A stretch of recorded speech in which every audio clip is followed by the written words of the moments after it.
Eto, mainit na balita. Gilas 3x3 team muntikan pang malaglag sa competition matapos makalaban ang reigning SEA Games 3x3 champion na Thailand.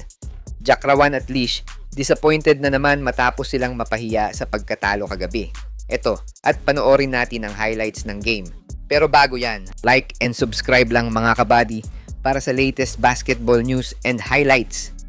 Sa mga gusto pala manood ng laban ng Gilas sa FIBA World Cup qualifiers, nang walang delay at free for life, magbibigay po kami ng free live streaming link.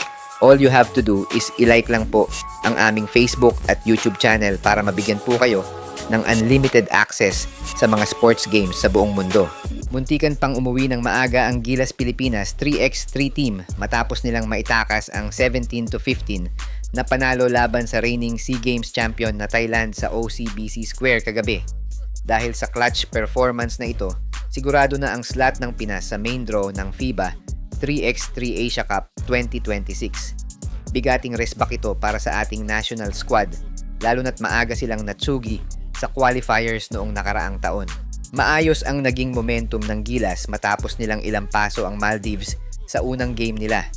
Pagdating sa do-or-die match laban sa Thailand, na defending SEA Games champions, akala ng lahat ay sisiw na lang ang laban.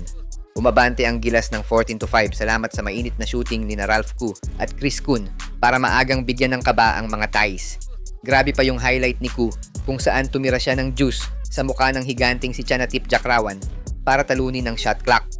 Pero biglang naging horror movie ang laro. Nagising ang Thailand at sinimulan ang kanilang comeback. Sinamantala nila ang ilang errors ni Sean Alter at nagpakawala ng 8-1 run. Lalo pang kinabahan ang mga Pinoy fans nang dinala ni Jakrawan ang score sa 15-13 matapos ang isang highlight dunk. Buti na lang nakahinga ng konti ang Gilas matapos makascore ni Jeric Ahanmisi. Pero hindi pa doon natapos ang kaba. Si Freddy Lish ng Thailand, na matagal nang lamig ang kamay, biglang bumitaw ng back-to-back baskets para gawing 17-15 na lang ang laro. Nagkaroon pa ng chance ang Thailand na itakas ang panalo dahil sa shot clock violation ng Gilas. 4.3 seconds na lang ang natitira. Pero swerte tayo dahil sumablay ang desperation 3 ni Lish bago tumunog ang buzzer.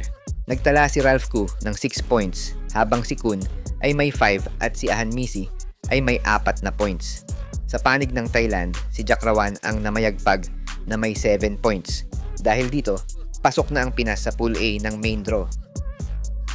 Siya nga pala mga idol sa mga naghahanap ng legit na Gilas jerseys at iba pang paraphernalia ng Gilas. Pwede mong i-click yung product link sa gilid ng aking mga video at makikita mo na sa kanan ang lahat ng legit stores na nagbebenta ng mga high quality merch ng Gilas. Maraming salamat mga idol!